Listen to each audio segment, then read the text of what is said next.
अब हम देखेंगे क्लिनिकल फीचर्स। क्लिनिकल फीचर्स, ठीक है। तो क्या होता है कि एसिम्टोमेटिक होता है,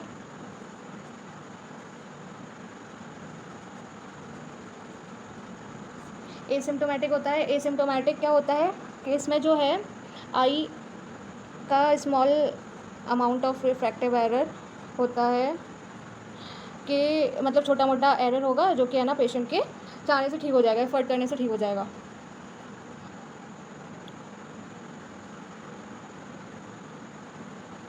करेक्टेड बाय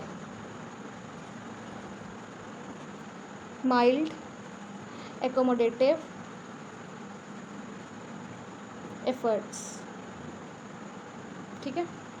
अब हम आते हैं एस्थेनोपिक सिम्टम्स पे। एस्थेनोपिक सिम्टम्स में क्या होता है कि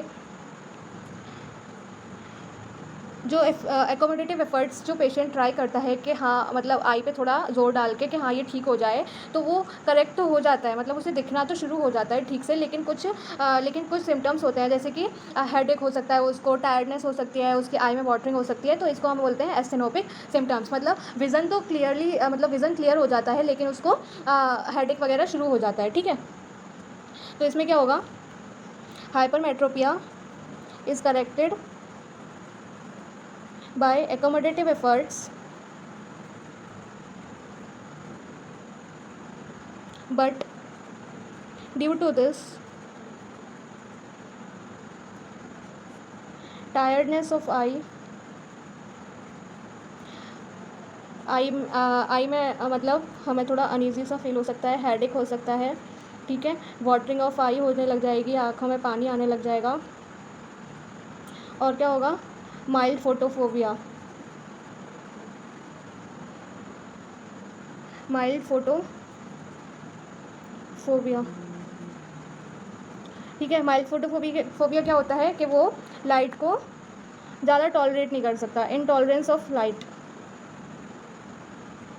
ठीक है। अब हम आते हैं थर्ड पॉइंट पर। इसमें क्या है, defective vision plus एस्थेनोपिक symptoms.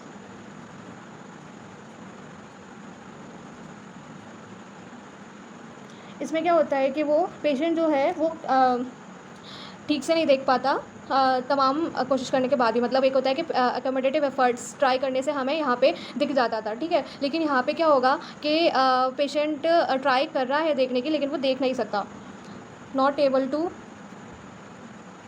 Clearly see near object after fully corrected by voluntary accommodative efforts, ठीक है। तो यहाँ पे है कि पेशेंट ट्राई कर रहा है उसको ठीक करने की, मतलब ठीक से देखने की, लेकिन वो ठीक से फिर भी नहीं देख पाता। मतलब यहाँ पे जैसे हो रहा था ऐसे यहाँ नहीं हो रहा है, डिफेक्टिव विज़न प्लस एस्थेनोपिक सिम्टम्स में नहीं होता। अब हम फोर्थ देखते हैं, only defective vision, only defective vision.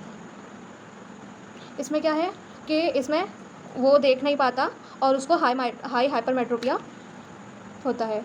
इसमें क्या है, हाई हाइपरमेट्रोपिया, इसमें वो बिल्कुल मतलब उसको नहीं दिखता, not clearly visible.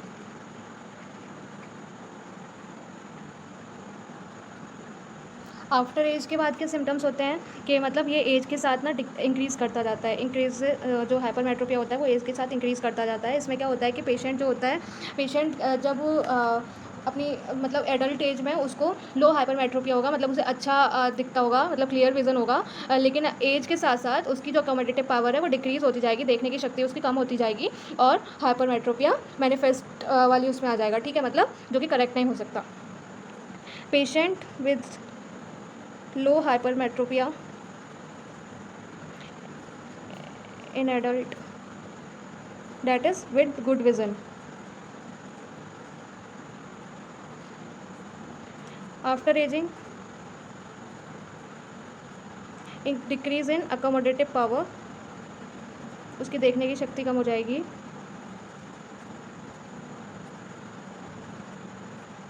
And hypermetropia becomes manifest. ठीक है, अब हम आते हैं साइंस और सिम्टम्स पे। साइंस जो कि मतलब सॉरी हम सिम्टम्स पे आते हैं। सिम्टम्स तो देख चुके हैं, अब हम साइंस पे आते हैं। तो साइंस हमको क्या क्या दिख रहा है, मतलब डॉक्टर को क्या क्या दिख रहा है। पहले वो देखेगा size of the eye ball, उसका साइज़ क्या होगा आई बॉल का। सबसे पहले वो क्या देखेगा, size of the eye ball. फिर क्या देखेगा, कॉर्निया चेक करेगा। फिर क्या देखेगा, एंटीरियर चैम्बर चेक करेगा। जो ये सिम्टम्स वो होते हैं जो कि पेशेंट बताता है, और साइंस जो कि है ना डॉक्टर चेक करते हैं। ठीक है, रेटिनोस्कोपी करेगा।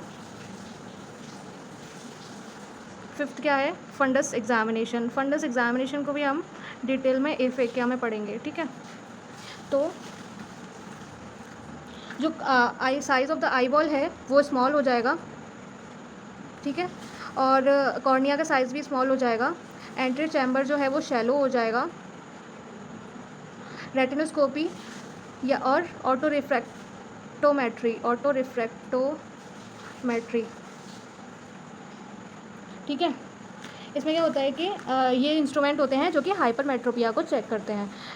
हाइपोमेट्रोपिक रिफ्रैक्टिव एरर को ये चेक करते हैं। ठीक है, करेक्ट करने के लिए होता है, चेक करने के लिए होता है। ठीक, करेक्ट करने के लिए नहीं, चेक करने के लिए होता है। देखिए फंडस एग्जामिनेशन में क्या होगा कि ऑप्टिक डिस्क जो होगी, ऑप्टिक डिस्क को हम चेक करेंगे जो कि स्मॉल होगी, है ना। वेस्कुलैरिटी को देखेंगे, वेस्कुलैरिटी इसमें इंक्रीज़ हो जाएगी।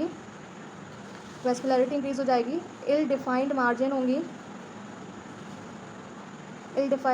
मार्जिन होंगी। और जो होगा ग्रेटर लाइट रिफ्लेक्शन जो होगा वो शाइनी होगा। ग्रेटर लाइट रिफ्लेक्शन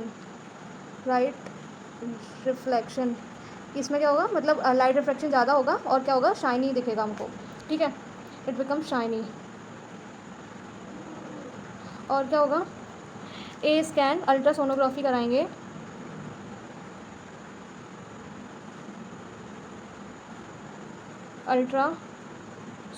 कराएंगे।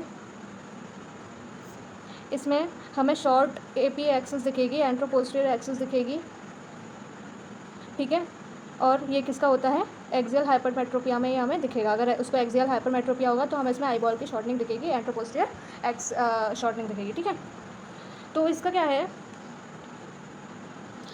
इसको थोड़ा मतलब अगर हम आगे देखें, हाइपरमेट्रोपिया जो कि मैनिफेस्टेड फॉर्म में चला जाएगा। ठीक है, तो उसमें क्या होगा कि है ना, जो पेशेंट की कंप्लेन होगी वो क्या है कि है ना, क्या होगी कि उसमें ये मतलब थोड़ा सा रह गया तो बता देते हैं। ठीक है, तो इसमें क्या होगा, जो पेशेंट की जो कंप्लेन होगी क्या होगा कि वो बोलेगा कि मुझे ना मतलब पहले ठीक से दिखता था, फिर उसके बाद मुझे ठीक से नहीं दिखता, मतलब धीरे धीरे मेरा जो विज़न है वो कम होता चला जा रहा है। तो उसमें क्या होगा कि उसको है ना उसको क्या होगा कि उसमें उसको ब्लरिंग होगी उसकी आँखों में, मतलब उसको ब्लर दिखेगा। और सबसे पहले तो उसको पास का ही नहीं दिखेगा, फिर उसके बाद उसको मतलब ये कंप्लेन करेगा कि है ना, मुझे पहले पास का नहीं दिखता था, फिर उसके बाद मेरे को दूर का भी नहीं दिखता। ठीक है, तो ये उसकी कंप्लेन है जो पेशेंट हमें बता रहा है। Patient complain with progressive decrease in vision, begin with blurring, उसको ब्लर दिखने लग जाएगा। अकर फॉर नियर विज़न, पहले मतलब पास ही नहीं दिखेगा उसको, पहले पास नहीं दिखता होगा, फिर उसके बाद उसको दूर की भी शिकायत होने लग जाएगी कि उसको दूर का भी नहीं दिखता। ठीक है, तो ये तो हो गया हमारे साइंस एंड सिम्टम्स। अब हम देखेंगे कॉम्प्लिकेशंस और फिर हमारा ट्रीटमेंट होगा लास्ट टॉपिक। ठीक है, तो हम कॉम्प्लिकेशंस पे आते हैं। ठीक है, तो कॉम्प्लिकेशंस में क्या है कि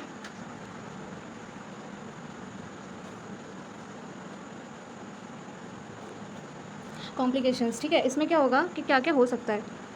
इसमें रिकरेंट स्टाइज, ब्लीफराइटिस, या फिर हम बोलें चलाजिया। इसमें क्या होता है कि है ना, पेशेंट रिपीटेडली रब करता रहता है आइज़ को, जिसकी मतलब किस लिए कि उसको आराम मिल जाए, उसको मतलब जो भी उसकी आंखों की थकान है या फिर उसको जो स्ट्रेस है, आई में जो स्ट्रेस हो रहा है वो उससे रिलीफ पाने को रिपीटेडली रब करता रहता है आई को। ठीक है, due to the repeated rubbing done for relief from fatigue, tiredness.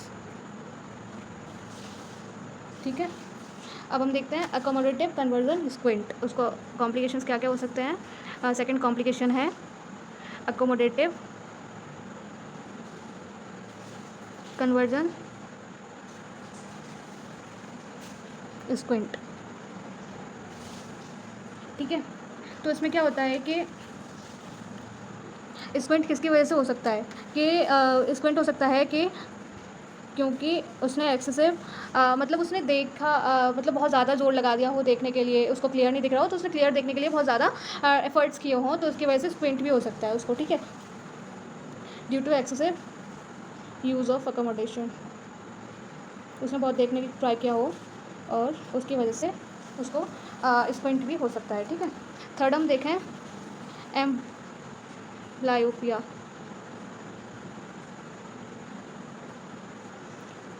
Not correct vision, इसमें ठीक से नहीं दिखता, और वो भी किसकी वजह से हो सकते हैं ये, या तो वो यूनिलेटरल हो सकता है, यूनिलेटरल हो सकता है, या फिर वो स्ट्रैबिस्मिक हो सकता है, या फिर हो सकता है बायलेटरल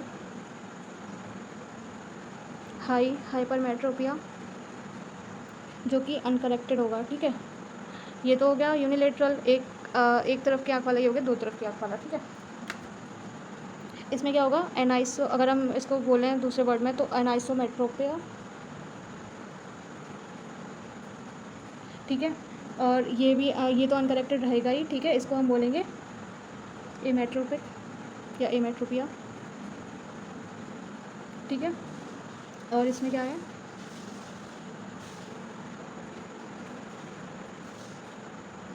इसमें क्या होता है स्ट्रैबिस्मिक में डेवलपिंग स्क्विंट इन चिल्ड्रन में स्क्विंट हो जाता है।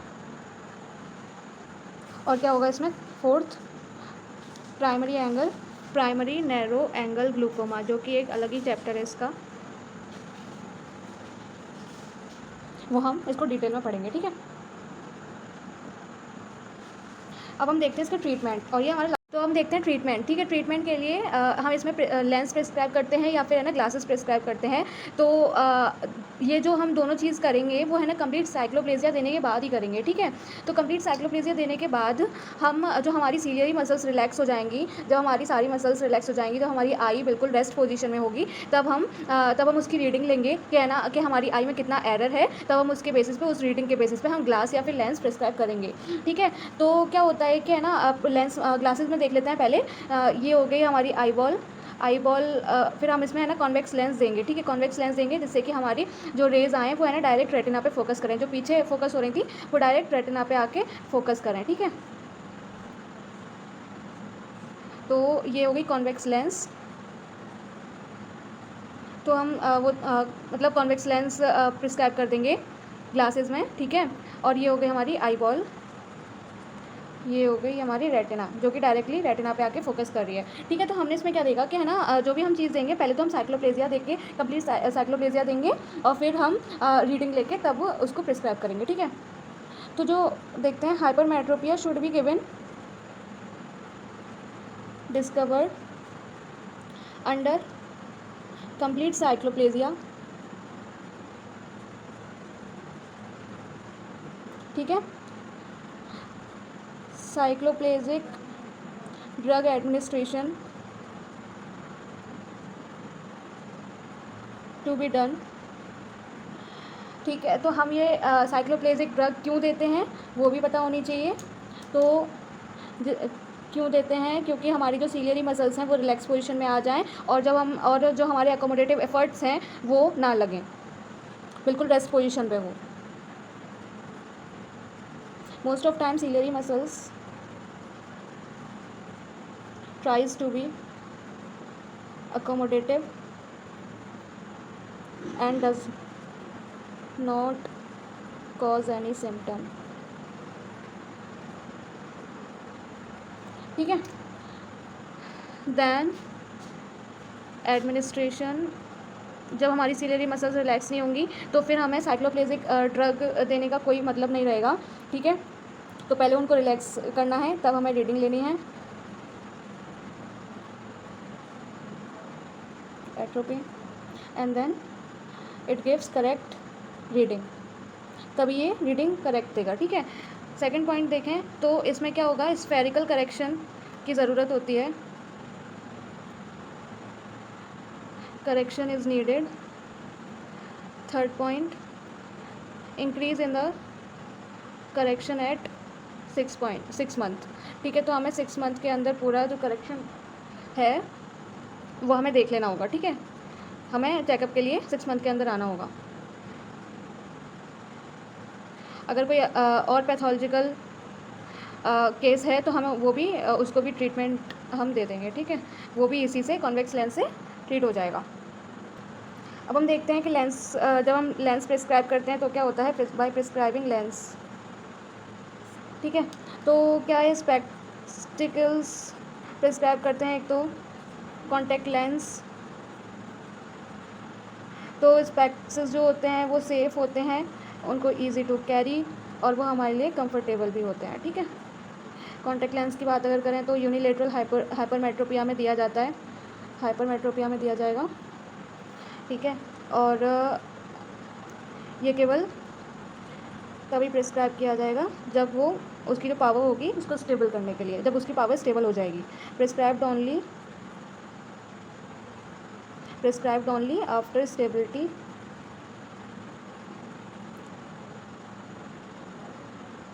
After stabilising the eye power,